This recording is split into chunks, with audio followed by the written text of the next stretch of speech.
two revolutions. The first on April 19, 1775, when Minutemen clashed with Redcoats at the North Bridge and fired what Emerson called the shot heard round the world. The second, in the intellectual awakening the Transcendentalists sparked with their rejection of European hierarchy and inequality, and their vision of free individuals realizing the promise of democracy in everyday life. In this telling, the embattled farmers waged a successful war for political independence and self-government. Their heirs in the 1830s and 1840s built on that achievement with an intellectual campaign to liberate American minds. The Transcendentalists thus extended what the Minutemen began, and their idealistic legacy has posed a vital challenge to our culture ever since. That story misses a profound transition in American life. The revolutionary generation fought for collective ends. It defended the rights of towns and provinces to tax and govern themselves, and it founded a republic on the duty of citizens to serve the public good. In New England, the ideology of civic republicanism merged with Puritan traditions to emphasize the interdependence of individuals and families within a common way of life. This worldview was compatible with a host of inequities: slavery, white racism, class privilege, patriarchy, and the subordination of women. And it was never without challenge, especially by libertarian arguments in favor of free markets and the right of individuals to pursue their own interests, whether in business or in religion. Nonetheless, a half-century after independence, the social web was still binding, as an idea, if not always in practice.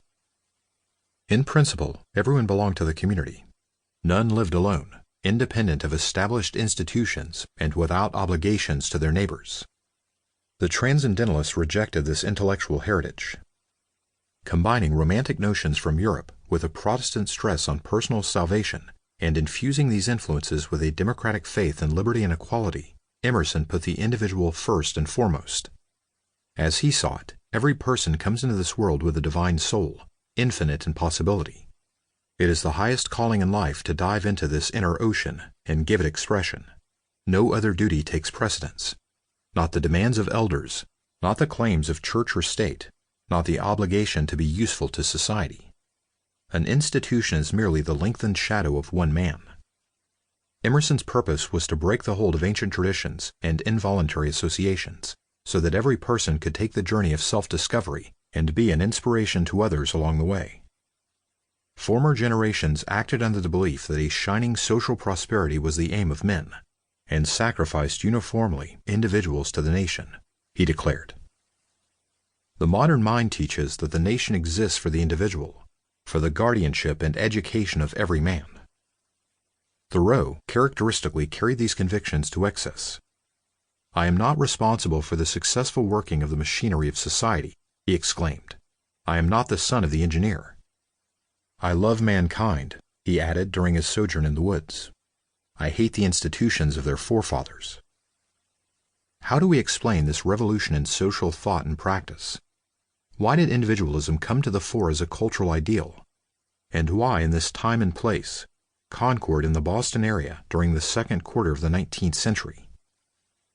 In this book, I address these questions through a community study of Concord, with the aim of tracing the connections between Transcendentalism and the society from which it emerged and to which it spoke. This inquiry places the Concord writers in the context of the town in which they lived and wrote. It explores how the unfolding life of the community formed their understanding of the broader society and culture. It sets forth the responses of the townspeople, some favorable, others dubious, many uncomprehending, to the radical ideas of their intellectual neighbors. The Transcendentalists and Their World is at once a social history of a storied New England community and a cultural history of major American writers and the ideas they professed. It highlights the interplay between the two, the links between literature and life. A common myth about Concord in the era of Emerson and Thoreau portrays the community as a simple country town, shaped by the seasonal routines of farmers tilling the land and supporting their families.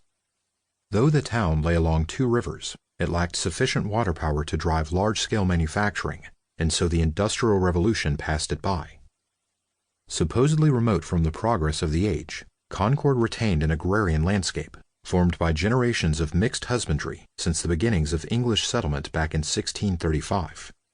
An attractive blend of gardens and cornfields, meadows and pastures, woodlands and orchards. The slow